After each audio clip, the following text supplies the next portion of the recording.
स्वयं आंखों देखी बात कह रहे हैं। तो एक बहुत माइंडेड आदमी मास्टर थे, वो शिष्य बने संपत्ति देखकर, और उन्होंने बहुत जल्दी प्रोग्रेस किया सबको हटाने का, और वो नजदीक पहुंच चुके महाराज जी की सेवा में। एक बनावटी श्रद्धा होती ना, संत सरल चित्त जगत हित, वो तो सरल चित्त होते। अब वो 24 घंटे में एक बार भांग छानते थे। संतों की अपनी अपनी मौज होती है, हाँ अलग अलग मौज होती। तो इतनी भांग छानते थे, तो भांग में विष मिलाया संखिया और ऐसे रख दिया। उन्होंने ऐसे उठाया, और सिद्ध संत थे ऐसे, और कहा जगदीश्वरानंद को बुलाया जाए। तो और शिष्य सब थे, जगदीश्वरानंद को बुलाया, तुरंत सबको बाहर किया और कहा बच्चा ये हमारे लिए। कांप गए।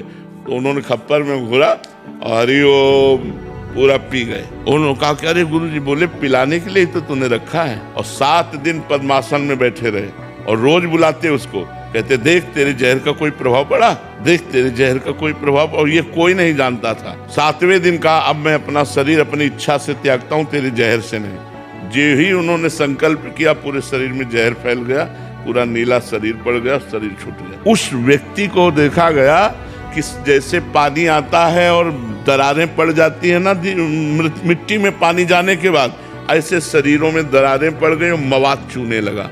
और वो चीख चीख के कहता गुरु को जहर देने के कारण मेरी दुर्दशा हो रही, कोई बचा लो।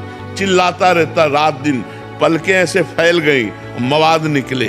वो दुर्गति पूछो मत, तड़प तड़प के रात दिन, हमें लगता है उस दिन से उसको नींद नहीं आई होगी, उस दिन से उसने चैन से भोजन नहीं किया होगा। संत द्रोह बड़ा भयानक है, ये सर्वनाश कर देता है। इसलिए चाहे गुरु भाई से हो या किसी अन्य संत से हो, कभी द्रोह न करे। वो गाली दे तो भी चरणों की तरफ ही झुके, संतों के चरणों की तरफ झुकने में ही मंगल है।